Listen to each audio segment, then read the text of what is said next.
مودی کا اسرائیل کا دورہ بہت خطرناک ثابت ہو سکتا ہے پوری دنیا کے لیے میری نظر میں، کیونکہ دونوں جنگی جنون میں مبتلا ہیں، دونوں دنیا کے امن کو خطرہ ہیں۔ نیتن یاہو تو ہے ہی، مودی کتنا خطرناک ہے یہ بھی ہم جانتے ہیں کہ اس کو بس فالس فلیگ آپریشن کرنا ہے اور جنگ شروع کر دینی ہے۔ اب انڈیا اسلحہ لے رہا ہے اسرائیل سے، latest technology of drones, latest technology of surveillance, latest technology of radars, $10 billion سے قریب کے یہ معاہدے ہیں، اور ہمیں یہ ریئلائز کرنا چاہیے کہ ہمارا دو دشمن ہیں جو دونوں نے ہاتھ ملا لیا ہے اور بڑے دل سے ہاتھ ملا رہے ہیں۔ ہمیں ریئلائز کرنا چاہیے یہاں پہ شمائلہ صاحبہ the threat which is increasing towards us. Your opinion Shumaila صاحبہ۔ بسم اللہ الرحمن الرحیم، بہت شکریہ۔ دیکھیے بات یہ ہے کہ جو نیتن یاہو یا جو بھارت کی جو پرائم منسٹر ہیں، بھارت کو آپ کو پتا ہے، پوری دنیا کو پتا ہے، اور نیتن یاہو کو بھی پتا ہے کہ یہ ایک ایسی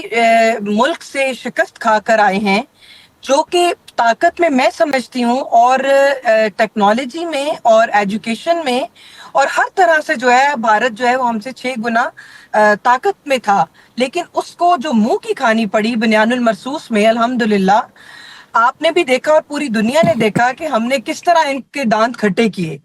آج وہ مودی جو ہے وہ در در کے چکر کاٹ رہا ہے، اس کو اپنی جو شکست ہے وہ ہضم نہیں ہو رہی، وہ کچھ نہ کچھ کرنے کے چکر میں ہے، جبکہ اس نے دیکھا کہ فرینڈز آف امریکہ جو ہے، جہاں پہ پہلے فرینڈ آف انڈیا ہوتا تھا، آج وہاں پہ فرینڈ آف پاکستان ہے، پاکستان کا ڈنکا بج رہا ہے، اور الحمدللہ پاکستان کے ساتھ اسٹریٹجک معاہدے ہو رہے ہیں۔ تو جو مودی ہے اس کو یہ چیزیں ہضم نہیں ہو رہی، اور بھارت کا جو ناکام چہرہ ہے وہ کھل کر سامنے آیا، اور ان کی جو نیرو ویژن ہے وہ ساری دنیا جانتی ہے، مگر انہوں نے ظاہری سی بات ہے اپنی جنتا، اپنے لوگوں کے لیے، اپنی سیاست کے لیے، اپنی ریاست کے لیے ہاتھ پاؤں انہوں نے مارنے ہیں۔ اب ان کا امریکہ میں بھی دال نہیں گل رہی، ان کی جو ہے گلف میں بھی دال نہیں گل رہی، تو انہوں نے ہمارا ایک جو جسے کہتے ہیں جن کے ساتھ ہمارا نظریاتی نہیں، ہمارا دینی اور اسلامی جو ہے وہ اسرائیل کے ساتھ جو ہے ہمارا ڈفرنس ہے، انہوں نے اسی جو ہمارا دشمن ہے اس کو پکڑ کے اور اپنے راستے متعین کرنے کی کوشش کی ہے۔ اور میں یہ سمجھتی ہوں کہ نیتن یاہو کا کیا، اس کا باپ بھی اگر ساتھ مل جائے تو انشاءاللہ تعالی امت مسلمہ کو اور پاکستان کو وہ نقصان نہیں پہنچا سکتے۔ جیسا کہ آپ نے دیکھا کہ فرانس، انہوں نے جو تجارتی جو معاہدے کیے تھے اور فرانس کے ساتھ، اور وہاں سے انہوں نے طیارے منگوائے تھے، انہوں نے جب دیکھا کہ یہ بھی ناکام ہو گئے ہیں اور پاکستان کے پاس جدید ٹیکنالوجی ہے، تو وہ اپنے ہاتھ پاؤں مارنے کے لیے در بدر ہو رہا ہے۔ مگر ہر بندے کو اختیار حاصل ہے کہ وہ اپنی بہتری کے لیے کام کرے، وہ اپنے ملک کے لیے کر رہے ہیں کریں، لیکن ہمارے جو سپہ سالار ہیں، ہمارے جو فیلڈ مارشل ہیں، اور الحمدللہ ان کی پیشہ ورانہ جو مہارت ہے سید عاصم منیر صاحب کی، اس کے آگے یہ لوگ ناکام ہیں۔ انشاءاللہ تعالی ہماری جو فوج ہے، ویسے آپ صحیح کہہ رہی ہیں، میں ایگری کرتا ہوں شمائلہ صاحبہ۔ ویسے آپ کی نظر میں پاکستانی فورسز نے، پاکستانی حکمرانوں نے، پاکستانی قوم نے فلسطین کے لیے کچھ کیا میڈم آپ کی نظر میں؟ میں یہاں پہ یہ کہنا چاہوں گی کہ فلسطین کا جو مقدمہ پرائم منسٹر محمد نواز شریف صاحب نے جس طرح سے پیش کیا UN میں اور پورے اقوام عالم کے سامنے، اس سے پہلے کوئی مثال نہیں ملتی۔ اور دوسری بات آپ کو یاد ہوگا کہ جب 20 نکاتی ایجنڈا بنا تھا کہ فوری طور پہ جنگ بندی ہونی چاہیے غازہ کے اندر، اور جو اسرائیلی جو پٹی ہے وہاں سے آپ کو امداد جو اور فوڈ جو ہے اس کی فراہمی ہونی چاہیے فوری طور پہ، جو نسل کشی ہے اس کو بند ہونا چاہیے، خون کی ندیاں بہہ رہی ہیں غازہ کے اندر، فلسطین کے اندر، اس کو بند ہونا چاہیے۔ تو آپ کو یاد ہوگا کہ اس میں سب سے بڑے سٹیک ہولڈر اور ہماری سینگ تھی۔ سب سے پہلے آپ نے دیکھا کہ جتنے بھی مسلم ممالک ہیں اس میں قطر اور ایک ملیشیا میرا خیال ہے، انہوں نے تو 20,000 کی فوج بھی جو ہے وہ بھیجنے کے لیے وہ تیار تھے، اور ہمارے سے ہمارا کنسنٹ لے کر جو ہے وہ معاہدہ تیار ہوا، اور اس کا جو ڈرافٹنگ وغیرہ تھی وہ ہم سے پوچھ کر، مطلب کہ اتنا پاکستان کا اہم رول تھا اس کے اندر کہ غازہ کا مقدمہ پاکستان نے، پاکستان کے پرائم منسٹر نے لڑنے کی کوشش کی ہے۔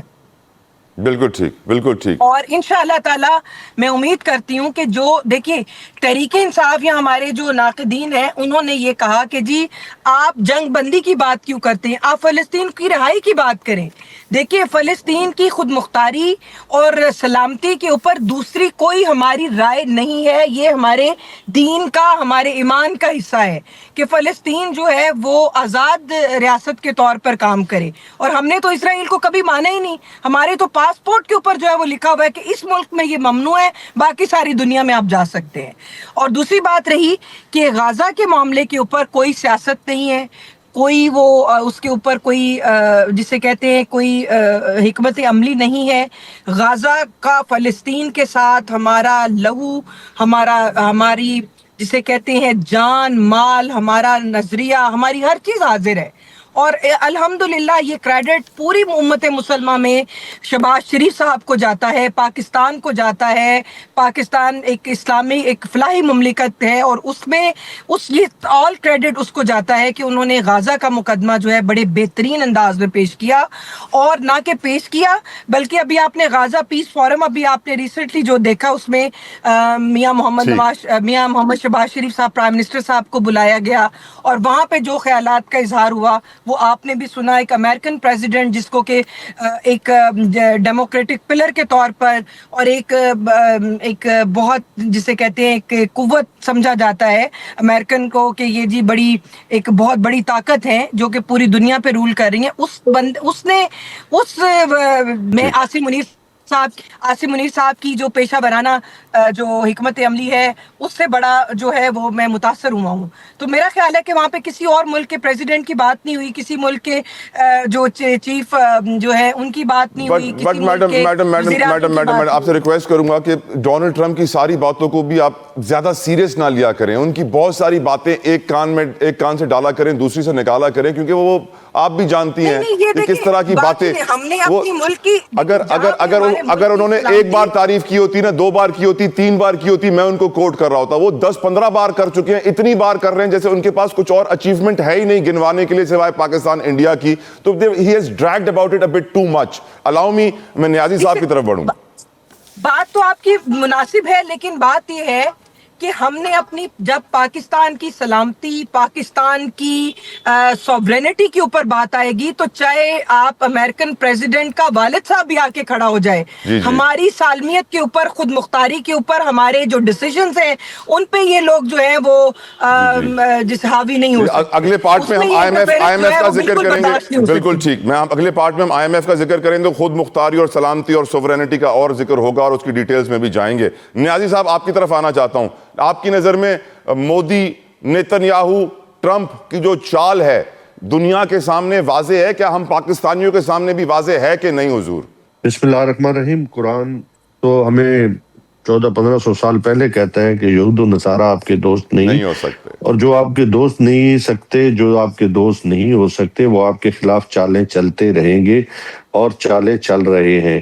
ہماری کیا حکمت عملی ہونی چاہیے تھی, یہ سب سے بڑا اہم مسئلہ ہے. اس وقت امت مسلمہ جو ہے